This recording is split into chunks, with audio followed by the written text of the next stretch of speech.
ಜೀವನದಲ್ಲಿ 3 powerful tips.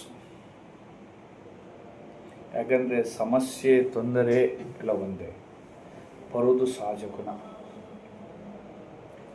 ಬರೋದಕ್ಕಿಂತ ಮುಂಚೆ ನಾವು ಏನು ಮಾಡಬೇಕು ಅಂದರೆ ಜೀವನದ ಸಕ್ಸಸ್ಗೆ ಏನು ಮಾಡಬೇಕು, ತೊಂದರೆ ಬಂದಾಗ ಏನು ಮಾಡಬೇಕು, ಇದರ ಬಗ್ಗೆ ನಾನು ನಿಮಗೆ ಇವತ್ತು ನನ್ನ ಚಾನೆಲ್ನಲ್ಲಿ ಹೇಳಲು ಬಂದಿದ್ದೇನೆ.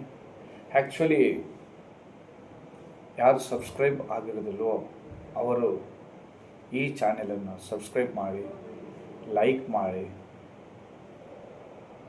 ಶೇರ್ ಮಾಡಿ, ಬೆಲ್ ಬಟನ್ ಒತ್ತಿ. ಈಗ ನೀವು ರೋಡಲ್ಲಿ ಹೋಗ್ತಿದ್ದೀರಿ ಅಂದ್ಕೊಳ್ಳಿ. ದೂರದಿಂದ ಒಬ್ಬ ಡ್ರೈವರ್ ಲಾರಿ ಓಡಿಸ್ತಾ ಬರ್ತಾನೆ, ಸ್ವಲ್ಪ ಡ್ರಿಂಕ್ಸ್ ಮಾಡ್ತಾನೆ.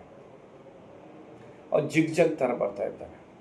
ಆಗ ಏನು ಮಾಡ್ತೀರಿ ನೀವು ಒಂದು ಫುಟ್ಪಾತಿಗೆ ಹೋಗಬೇಕು. ಅದನ್ನು ಬಿಟ್ಟು ಅವನು ಹತ್ತಿರ ಬಂದ ತಕ್ಷಣ ಅವನು ಬಂದ ಮೇಲೆ ನೋಡುವ ಅಂತ ಹೇಳಿದರೆ ಅದು ನಿಮ್ಮ ಮೂರ್ಖತನ. That is police. ಪ್ರಾಬ್ಲಮ್ ದೂರದಲ್ಲೇ ಇದ್ದಾಗ, ಪ್ರಾಬ್ಲಮ್ ದೂರದಲ್ಲೇ ನೋಡಿದಾಗ ನಮ್ಮ ಲೈಫ್ನಲ್ಲಿ ಆಗುತ್ತೆ.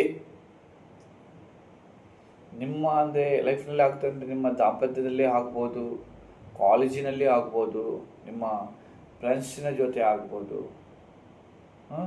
ಈ ಪ್ರಾಬ್ಲಮ್ಗಳು ಬರುತ್ತದೆ.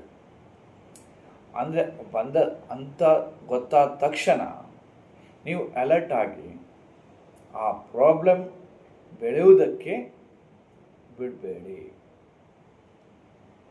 ಯಾಕೆಂದರೆ ಈಗ ಫಿಸಿಕ್ಸಲ್ಲಿ ನೀವು 50 ಮಾರ್ಕ್ಸ್ ತೆಗೆದುಕೊಂಡಿದ್ದೀರಿ, 40ಕ್ಕೆ ಬಂತು, 30ಕ್ಕೆ ಬಂತು. 50ಗಿಂತ 40ಕ್ಕೆ ಬರುವ ಮುಂಚೆನೇ ತೆಗುವಾಗಲೇ ನೀವು ಅಲರ್ಟ್ ಆಗಿದ್ದರೆ, ಮುಂಜಾಗ್ರತೆ ವಹಿಸಿದ್ರೆ ಬೆಟರ್. ವಹಿಸದಿದ್ದರೆ ನಿಮ್ಮ ಲೈಫ್ ಗೊತ್ತಾಗ್ತದೆ. ಇದಕ್ಕೊಂದು 1954ರಲ್ಲಿ ಫ್ಲೈಟ್ ಎಲ್ಲ ಜನರು ತುಂಬಿಸಿದ ಪ್ಯಾಸೆಂಜರ್ ಎಲ್ಲ ಇದ್ದ ಫ್ಲೈಟ್ ಆಕ್ಸಿಡೆಂಟ್ ಆಗ್ತಿತ್ತು. ಫ್ಲೈಟ್ ಟೇಕಪ್ ಆದ ತಕ್ಷಣ ಆಕ್ಸಿಡೆಂಟ್ ಆಗ್ತಿತ್ತು. ಇದಕ್ಕೆ ಕಾರಣ ಅವರು ಸೈಂಟಿಸ್ಟ್ನವರು ಹುಡುಕಿದ್ರು. ಅವರು ಆಗಲೇ ಬಿಡ್ತಿದ್ರೆ ಏನಾಗ್ತಿತ್ತು, ಜಾಸ್ತಿ ಆಗ್ತಿತ್ತು, ಪ್ರಾಬ್ಲಮ್ ಜಾಸ್ತಿ ಆಗ್ತಿತ್ತು.